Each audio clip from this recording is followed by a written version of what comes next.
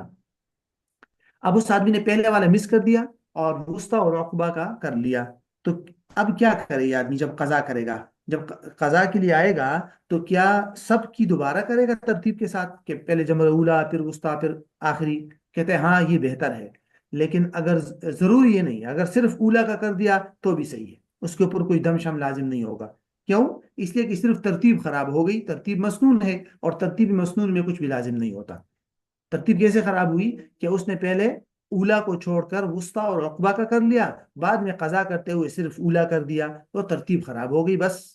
کہتے وَلَوْ تَرَكَ الْجَمْرَةَ الْأُولَى فِي الْيَوْمِ الثَّانِي، اگر دوسرے دن میں اس نے جمرہ اولا کو چھوڑ دیا، اس کی رمی نہیں کی، رمل کلّا، سب کی کر لے، بہتر یہی ہے، اول اولا فقط، یا صرف پہلے والی کی کر لے، کوئی مسئلہ نہیں، لأن ترتیب سنت ولیس بواجب، یہ دیکھیں، ٹھیک ہے۔ ومن اوجب حجا ماشیا لا يركب حتى يطوف للركن، اگر ایک آدمی پیدل حج کی نظر مان لے، اگر ایک آدمی پیدل حج کرنے کی نظر مان لے تو وہ اس پر لازم ہے کہ پیدل جا کر ہی حج کرے گا۔ اور کب وہ سوار ہو سکتا ہے؟ کہتے ہیں کہ طواف زیارت سے پہلے پہلے سوار نہیں ہو سکتا، طواف زیارت ایسا رکن ہے کہ جس سے تقریباً حج مکمل ہو جاتا ہے، تو اس کے بعد پھر وہ سوار ہو سکتا ہے حج کے ارکان، حج کے جو باقی اعمال وغیرہ ہے ان کے لیے، ادھر ادھر دور جانے کے لیے پھر سوار ہو سکتا ہے۔ اور یہ پیدل حج نظر ماننے کی صورت میں پیدل حج ہی لازم ہوگا، اس کی علماء وجہ یہ بیان کرتے ہیں کہ جو چیز کاملاً واجب ہو جائے اس کو ناقصاً ادا کرنا یہ جائز نہیں ہے، جو چیز کمال کے ساتھ واجب ہو جائے اس کی ادائیگی نقص کے ساتھ کرنا جائز نہیں ہے۔ اور حج کے اندر اصل اور کمال پیدل ہے، جیسے قرآن کے اندر آیا نا یأتوک رجالا وعلی کل ضامر، وہاں دونوں کا ذکر ہے، ٹھیک ہے، اور حدیث میں بھی آیا ہے کہ من حج ماشین، اس طرح کے الفاظ ہیں۔ تو بہرحال ماشین جو حج ہے وہ اصل ہے، اور کمال ہے، تو اگر کسی نے اس کمال حج کے نظر مانا تو اس پر بھی کمال حج لازم ہوگا، وہ سوار ہو کر حج نہیں کر سکے گا، اور طواف زیارت سے پہلے کسی بھی کام کے لیے سوار نہیں ہوگا حج کے کاموں کے لیے۔ ہاں، طواف زیارت کر لے، اس کے بعد اگر کسی کام کے لیے جاتا ہے حج کے کاموں کے لیے تو پھر سوار ہو سکتا ہے۔ ومن اوجب حجا ماشیا، ایک آدمی نے اپنے اوپر پیدل حج واجب کر لیا، تو کہتے ہیں سوار نہیں ہوگا انٹل کے طواف رکن کر لے، یعنی طواف زیارت کر لے۔ ولو اشترى محرمة حللها وجامعها، اچھا، محرمہ مطلب جاریتن محرمتن، ایک آدمی نے ایسی باندی خریدی جو باندی حالت احرام میں تھی، جو باندی کیا تھی، حالت احرام میں، تو وہ اس کا یہاں یہ امر نہیں ہے کہ حللہ وہ ضرور اس کو حلال کروائے اور اس کے ساتھ جماع کرے، مطلب وہ کر سکتا ہے، تو وہ کیا کر سکتا ہے کہ حللہ، کہ اس کو حلال کر دے۔ حلال کر دے کا مطلب یہ ہے کہ اس کے بال کاٹ دے، قصر تقصیر وغیرہ کر کے اس کو حلال کر دے، وجامعہ، اور اس کے بعد اس کے ساتھ جماع کر سکتا ہے۔ اصل پوائنٹ یہاں یہی، اگر اس میں کچھ اختلاف بھی ہے امام ظفر رحمہ اللہ کا، لیکن بہرحال علماء نے یہی لکھا ہے کہ جو باندی ہوتی ہے وہ اپنے مولا کی اجازت سے احرام باندھتی ہے، ٹھیک ہے، یا حج یا کسی بھی چیز کا اپنے مولا کی اجازت سے، اور یہاں جو نیا مولا ہے اس کی طرف سے اجازت نہیں ہے اگر وہ اس کو حلال کر رہا ہے، تو اس لیے ایسی صورت میں وہ اس کو حلال کروا کر اس کے ساتھ جمع کر سکتا ہے۔